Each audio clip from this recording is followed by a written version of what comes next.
Hi everyone, my name is Camelia and I work with the Mount Method. I help people to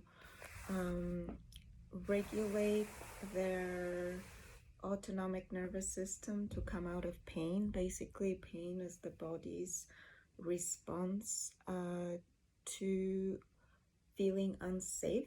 If you have inflammation in some part of your body, say in a joint or in an organ, the body starts activating electrical signals to the central nervous system, letting it know that there is a threat to the organism there. And the central nervous system asks the body's autonomic response to make decisions to help resolve the situation. If the situation is not resolved, if the capacities of the body to deal with the situation on its own do not help for that to get resolved. And it doesn't have to be an inflammation in an organ or inflammation in a joint. It could be just a cut, If you cut yourself, the autonomic nervous system automatically springs into action and makes decisions to create, the blood starts clotting there, or there is a closing, or whatever the body does to heal cuts. It's an autonomic nervous system response. Now, if the body doesn't have the resources to deal with the situation, maybe it's a viral infection and the organism's resources are exhausted, and it's struggling, then the body will continue stimulating sensations of discomfort, pain, or chronic pain for you to take action. Maybe go to a hospital, maybe take medicine. If you've broken something, they will have to put a cast on you. These are all solutions for physical damage. If you have experienced threat to your safety, because this is all about feeling safe. If the organism is going to live or die, the autonomic nervous system responds with sensations of pain, discomfort, dis-ease to get the body to respond, or to get you to seek action in the social space also. So your safety might be endangered if you imagine Maslow's pyramid of human needs. You need to be safe in your body. You need to have a roof over your head, unless you're living, in some tropical island where, maybe you can feel safe outdoors.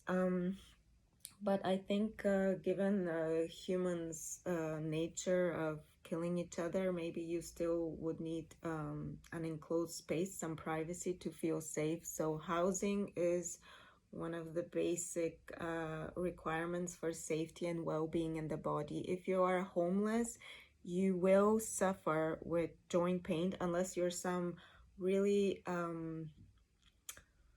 confident meditator that could meditate yourself into accepting what the world is giving you and not react with a stress response. But in general, if you don't have safe housing, your body will respond. Even if you don't have anything physically wrong with you, like you're healthy, if you end up outside with no housing and no shelter and nowhere to go to sleep, even if you have somewhere to go but it's not your own and those people can ask you to leave at any time, this is an unsafe housing situation. Your body will start activating pain responses. You might start having hip pain, you might start having lower back pain, you might start having neck pain, and it will progressively get worse. Homeless people suffer with boils, with all kinds of medical issues that come from the autonomic nervous system continuously contracting in places, letting that person know they have to seek help, they have to get out of the situation, they have to come into safety.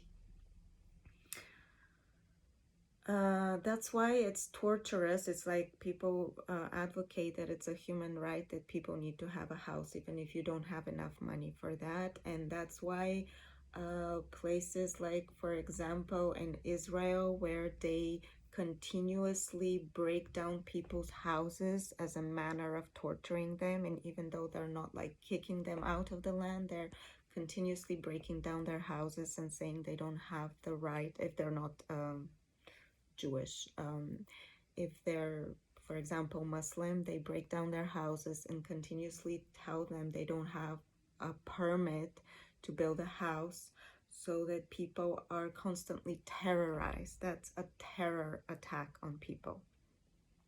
So housing will produce chronic pain. The melt method, what we try to do is we stimulate through touch, we stimulate sensations in the body of safety. We provide the sensation of being held. That's why a hug, when you're upset, will calm your autonomic nervous system down, because when you feel unsafe, the body escalates the stress response. You could start crying, you could burst into inflammation, depending on what the problem is, whether it's like mental safety, housing issue, or somebody hurt you, a loved one left you. That's also a threat. A loved one leaving you, dying. This is a huge threat, because you're losing something, that someone that was part of you, or that you felt their presence in your life was very important for you to feel safe and nurtured. So besides housing, then you need love and attention. You need attention. You need to feel that you're recognized, you have a name, you have documents that say this is Camellia.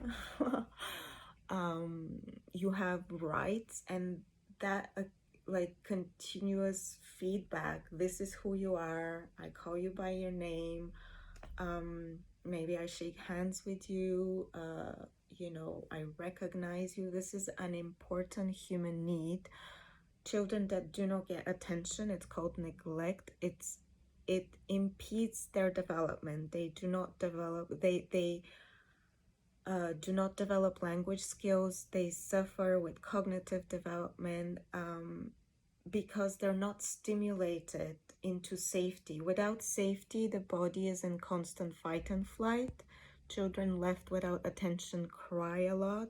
All their resources in the body, all the energy they have is going into communicating that they're unwell. Now, the body's autonomic nervous system will scream for help, will give pain signals to get attention for action, whether the body resolves it on its own or it has to seek support from the society around. But there will be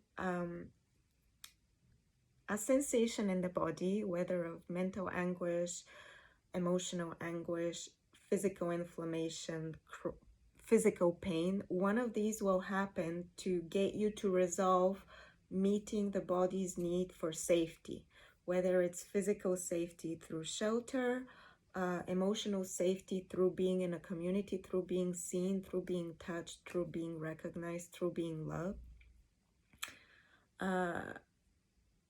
The body will give a signal, and if those signals are not met, if it's not resolved, it will continue screaming.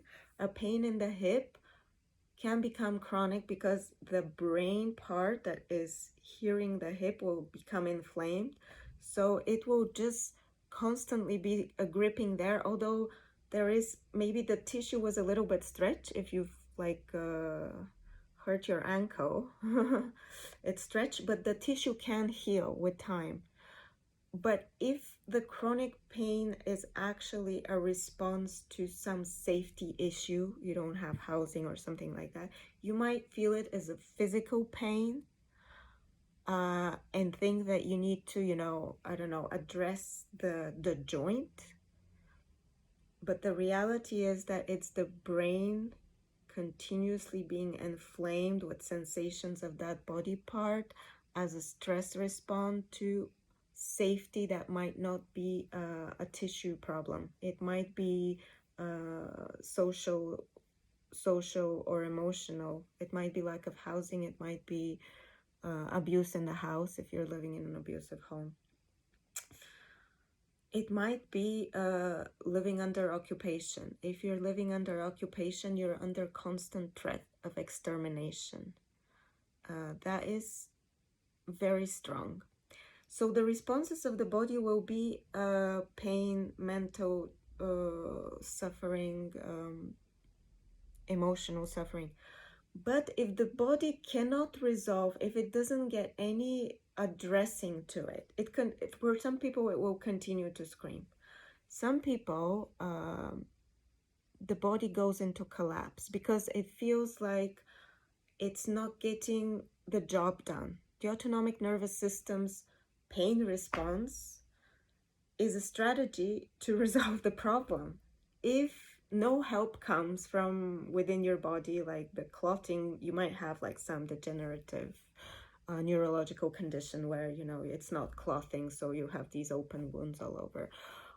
Or if the system you live in, like you're homeless and you cannot, say you're having a mental breakdown and you cannot concentrate enough, you're having like burnout and you cannot concentrate enough, you cannot go to your job, you lose your job, you can't pay your rent, you lose your house, and you live in a society where, for example, or you might be like illegal there or whatever. If you live in a society where there is no social protection for people that are in an extreme situation, or if you're without the legal rights to be there and you don't qualify for that help, then you can find yourself in a very unsafe situation, and your body will continue to send signals of pain and anguish.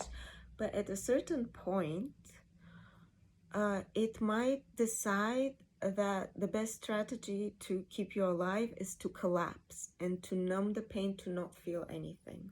That happens to children who are exposed to neglect. They will cry and cry and cry, and if no help comes, in orphanages this happens, they might just go silent, and they don't even cry if a kid hits them. They just know that crying will not get the job done, so they don't even waste their energy to cry. They just live with the pain because it's less expense to their organism to just suffer through it than to seek help, because it requires energy. The body has to put, you know, the mitochondria of the cells have to use up the energy of the food you've had to produce a cry or to go into fighting. You know, that takes energy. So you might be in a fight or flight, but if that doesn't work, you could go into a collapse mode. These can be helpful if you're depressed. You know, the research shows that depression, and sorry, this is a very grim, but I just want to explain autonomic nervous system functioning and how touch, a practice of self-care, can start to help you resolve these issues. Some of these issues cannot be resolved with the melt method. You're going to need to get a house. You cannot touch yourself enough to comfort yourself out of the pain that comes from feeling unsafe because you don't have a house. But you might need to touch yourself enough. You might need to get social support enough to get to the point where you're stable enough, your cognition can come back into a functioning state that you can go and get a job. So that's what help is about. That's what social help is about, or benefits, or temporary housing, or whatever, all the tools different societies have come up with. So, or, you know, relatives, that's a social network. You know, if you have relatives, in some societies, they don't have social protection, but they have very strong, you know, familial, not social protection, but they have familial protection, and the social norms there are that the family will help you. I mean, in the West, that's not so ingrained. Those duties have been escalated to the state. I mean, very often, you know, I've lived in the West where you know, children getting a loan from their family, they would sign a contract, and you know, it's not a given. In Eastern societies, for example, the grandma will take care of the baby, but in Western societies, there is no obligation. You have to get a nanny or whatever. There is no obligation for the grandma, any social norm that would require her to be a good grandma to actually take care of the kids. I hope those of you who are with me can follow through.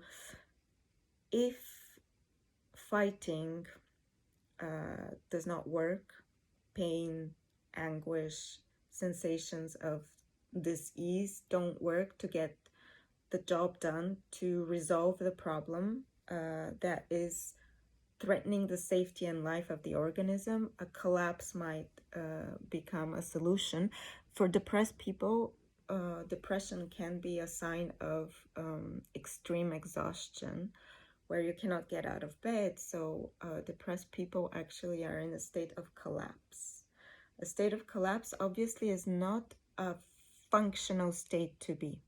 You are supposed to be able to sleep in the night. So resting during the night is a state of deregulation of the activation of your muscles to the point where your cells can start recuperating from all the work they did during the day. Your organs can have a break and recuperate. For that rest to occur, it has to deregulate autonomic nervous system stimulants that get you up and upright, wanting to play, wanting to dance, wanting to eat, wanting to do stuff. If that continues throughout the night, it's dysfunctional because you need a cycle of rest and activation. But if you're depressed and you're constantly sleeping, then actually your muscles will start to atrophy. There will be psychological responses to a state of collapse. It's not a functional measure. It's the body trying out different strategies.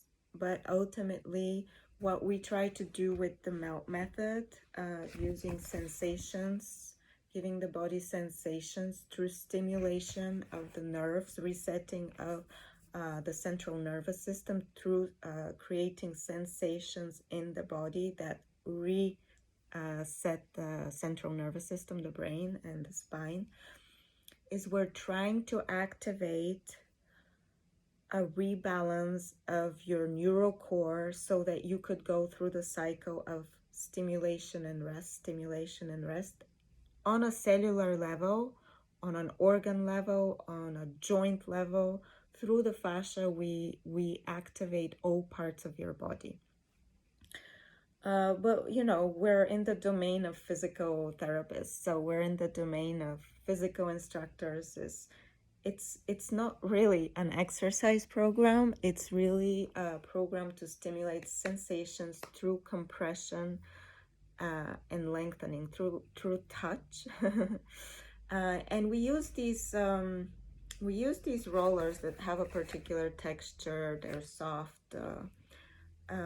We use them to compensate for somebody being there to do it on you, because to have someone to do it on you, unless you have like a boyfriend or a girlfriend who are therapists and can give you that sensation, those sensations to stimulate the neuroreceptors and the fascia to reset the central nervous system, then you have to go to someone and pay them, and paying for someone to do that is quite expensive. And to actually activate a rebalance of the system, you need to have a small treatment 4 times a week minimum to rebalance the autonomic nervous system, and not just to give a hug, calm them down, but you're not changing the neurological pathway in the body to start shifting into a healthy rebalanced state where it's not constantly triggering a stress response. You need to give the body continuous sensations of support and safety. And actually that's what we do with the melt method. We give the body, we teach people how to give themselves sensations that the central nervous system reads as safety.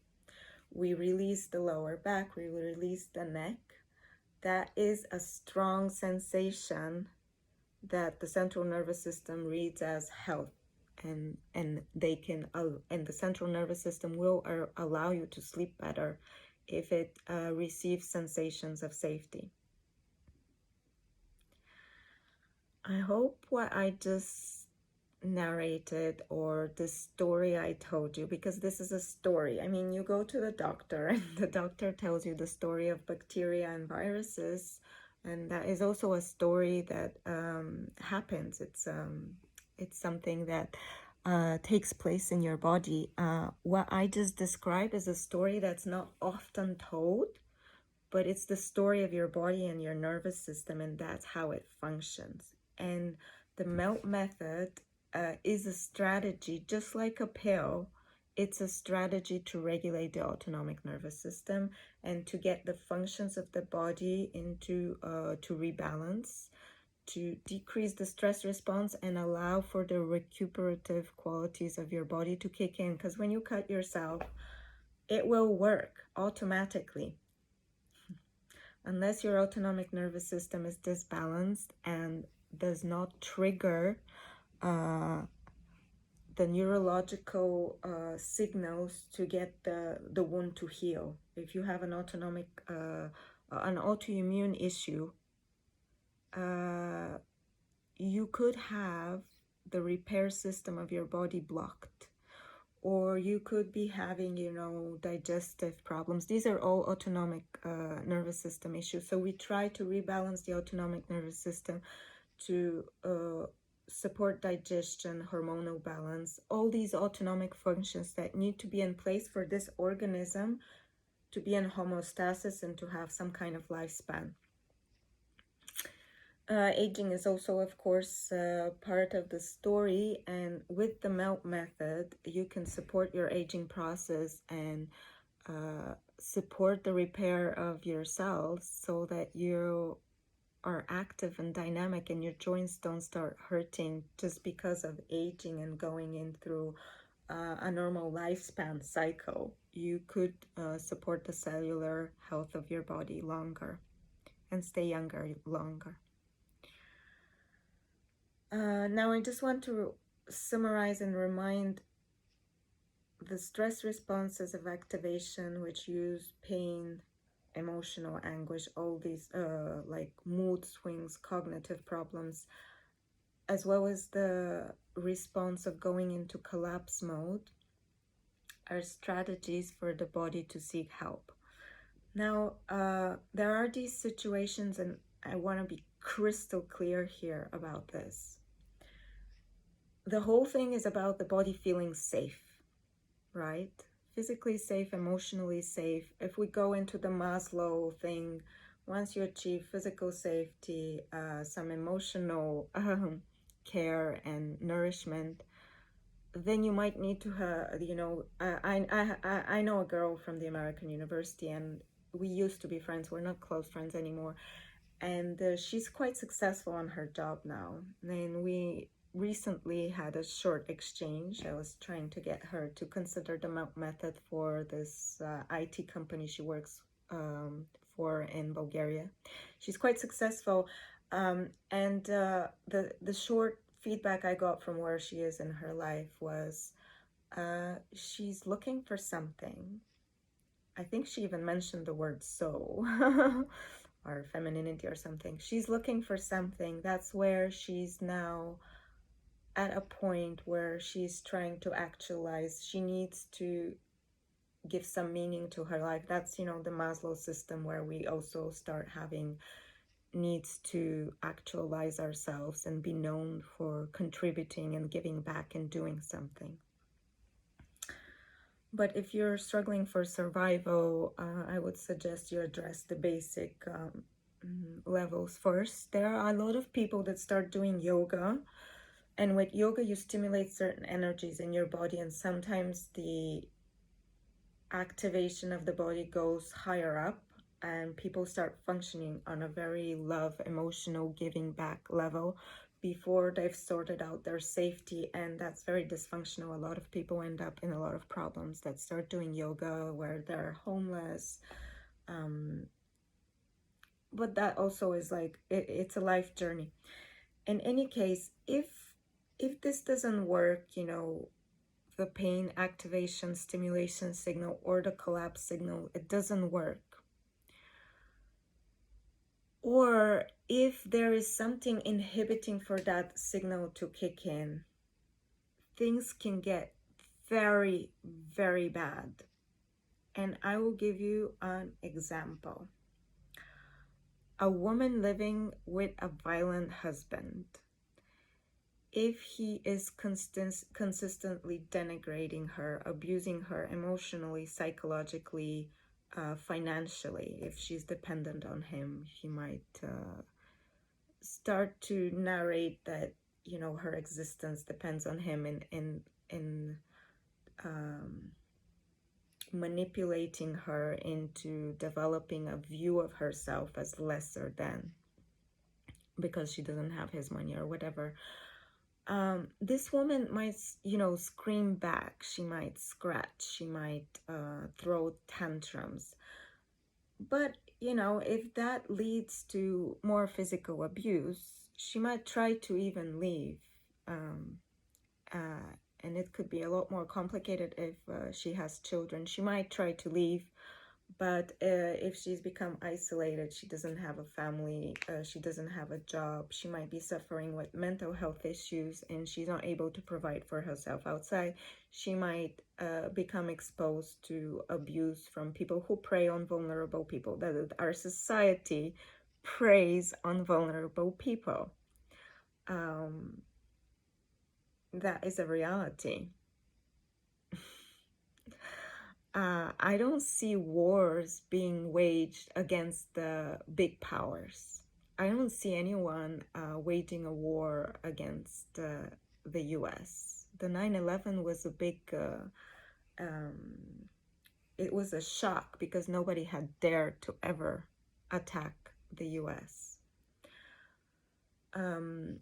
And of course, it wasn't a country that came out with its identity, whatever that situation was, if they self-attacked or whoever it wasn't a country that has an identity that came out in direct provocation of America. Nobody attacks powerful people. People abuse vulnerable people. You know, the Israelis didn't try to set up their land in America because they would have fucking gotten kicked out of there in a second. Who would have let Israel set up their land in America? And you can tell me all you want about I don't know, they had connections to Palestine and all that. But they went there and occupied the territory. And not only that, but they preyed on the poorest, most vulnerable, least connected people there. They're preying on Muslims.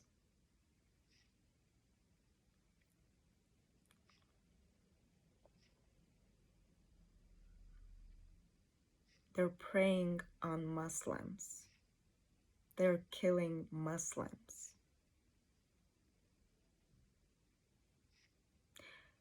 And these Israelis that, you know, they lean into the narrative of World War II and being victims of the Holocaust. They're no longer victims of the Holocaust. They're not unsupported. The whole world rallied behind them and supported them and went to war with Nazi Germany. The whole world supported them. And now they continue to exploit the image of being the victim of the Holocaust to justify killing Palestinians, because they have framed the Palestinian Muslims as a threat to their sense of safety. So they don't feel safe, so they will kill them. They don't feel safe having taken their land, put them in a concentration camp, which is what Gaza is. It's an apartheid regime.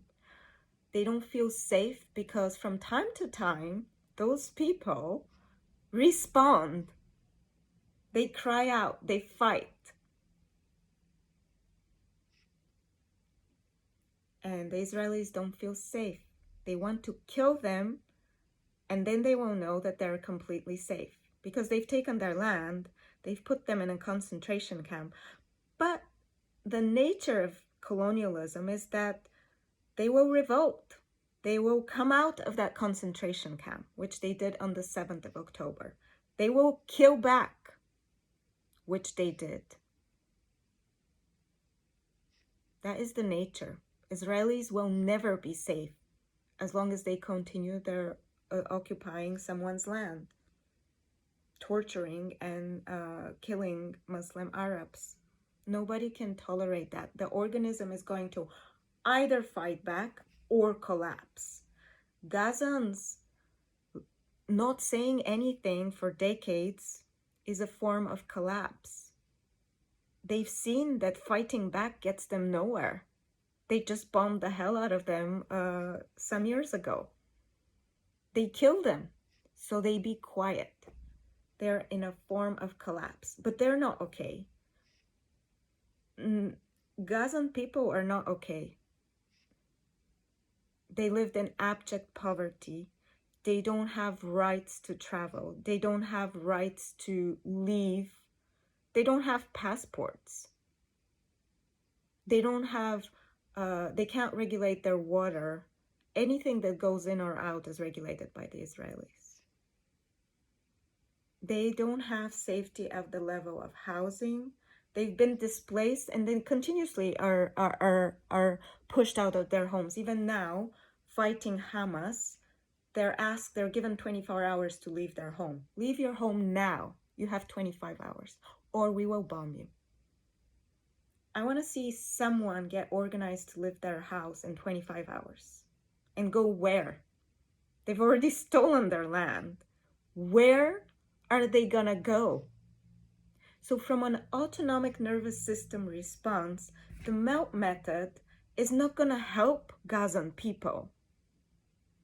Gazan people need to get help to stop the violence being exercised on them by a stronger force, because they're either in a state of collapse or they go into fighting with what? Going and capturing 400 hostages.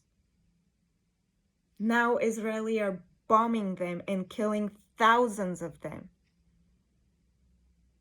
They tried to fight back by going out and capturing 400 Israeli settlers, people that are on Palestinian land. They got framed as terrorists. They fought back with what they had. And this is what we talk about resourcing. What is the melt method? It's resourcing. If you don't have the resources to feel safe, you could learn simple techniques to give yourself a hug, to regulate the system enough so that you could sleep through the night and you get up in the morning and you can have more brain power to try to, I don't know, activate and solve whatever financial, emotional problems you have, to get over the guy, to connect with some new people, to, you know, nourish yourself back to health. If you've had a health issue, to nourish yourself back into financial stability, whatever it is. You need resources. If you don't have enough resources to resolve your lack of safety, you might actually die. Gazan people might get exterminated because if they don't have the resources to fight back the occupiers, which are the Israelis, if they're not able to live with the constant terror of not having agency over their housing, over their kids, of having their kids randomly killed on the street, randomly abused and pushed around, if they're not able to sustain that and they go out and fight with not enough resources, they will get exterminated. The organism can die. With all the methods in the world, the organism can die if you don't have enough resources to support yourself.